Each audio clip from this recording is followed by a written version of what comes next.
গত 2-3 দিন ধরে আমার একটি বক্তব্যকে ওই বলা কথাই আছে না, অর্ধ সত্য মিথ্যার চেয়ে ভয়ঙ্কর, ওই বিষয়টা আমাকে ক্লারিফিকেশন দেওয়া দরকার। আমি চালতাবেরিয়া অঞ্চলে প্রোগ্রাম করতে করতে বলেছি, আসুন আমরা তৃণমূল আমাদেরকে বলে আইএসএফ নাকি ভোট কেটে বিজেপিকে নিয়ে আসে, তাহলে একটা চুক্তিবদ্ধ হোক। আইএসএফ যেখানে যেখানে প্রার্থী দেবে সেখানে যদি ভোট কেটে বিজেপি আসে, তৃণমূল যা শাস্তি দেবে তাই মাথা পেতে মেনে নেব। আর সাথে সাথে এটাও আমি বলেছি, এটাও চুক্তিবদ্ধ করতে হবে, মমতা ব্যানার্জিকে সই করতে হবে, যে ওই চুক্তিতে যেমন আব্বাস সিদ্দিকী সই করবে, মমতা ব্যানার্জিও সই করবে।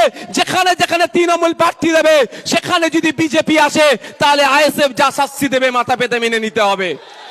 এ কথা বলেছিলাম।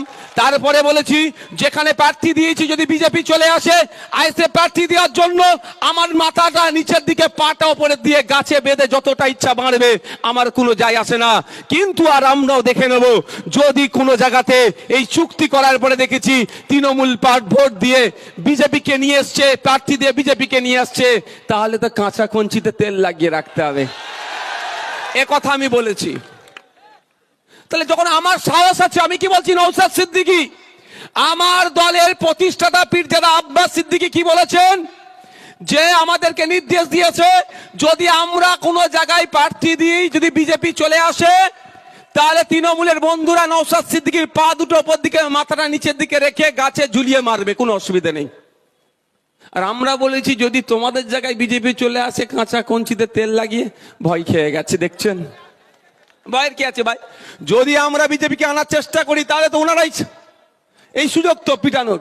এই কথাটাকে ভুল ব্যাখ্যা হচ্ছে। আমি চুক্তি করার কথা, আমি কোনোদিন মারপিটের কথা কোনোদিন বলেছি আর বলবো না।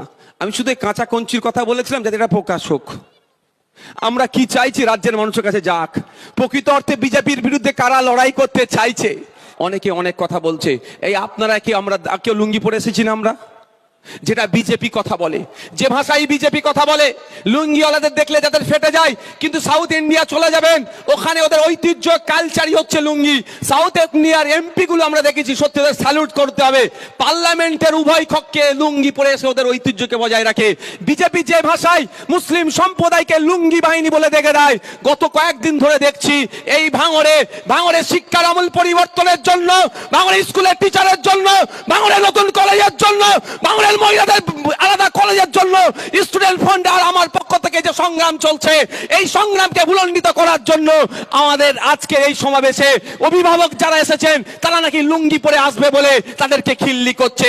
তাহলে বুঝে নিতে হবে বিজেপি যে ভাষায় কথা বলে, আর ওইদিকে নটোরিয়াস ক্রিমিনালের আশপাশে যারা ঘুরছে তারাও এক ভাষায় কথা বলছে। কোন জায়গায় শুভেন্দু অধিকারীর সাথে মমতা ব্যানার্জি যে পার্থক্য নয়, এটা পুরোপুরি বোঝা যাচ্ছে।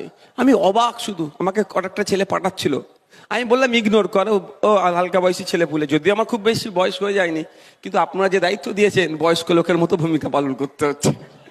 যাক, ভাবতে পেরেছেন বিজেপি যে ভাষায় কথা বলে, সংখ্যালঘু মুসলমান লুঙ্গি পরে আসলে যেভাবে খিল্লি করে, তৃণমূলে টিএমসিপির ছেলেপুলেরাও সে ভাষায় খিল্লি করছে। তার মানে কি, কোথাও রসুনের কোয়া কোথাও গিয়ে জুড়ছে তো নাকি?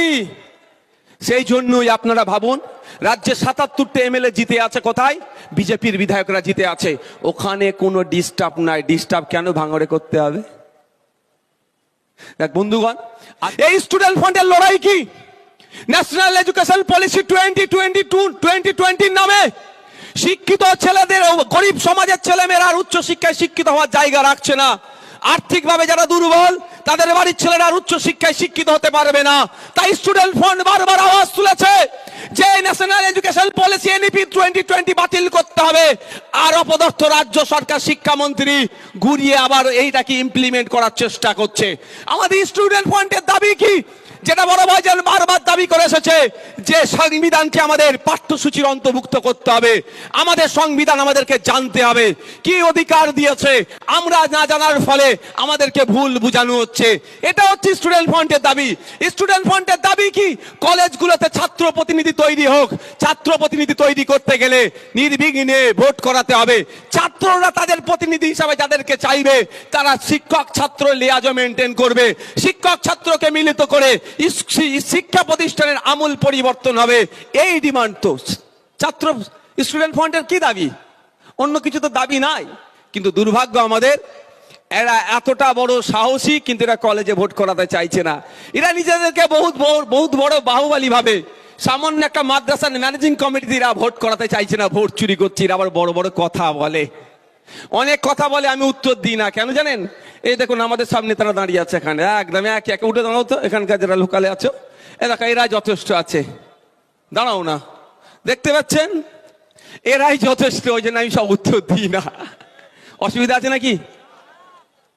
নেতা তো এরা আগামী দিনের হয়ে উঠবে, আগামী দিনে তো এরাই তো নাকি, এরা যথেষ্ট, আমি উত্তর দিই না।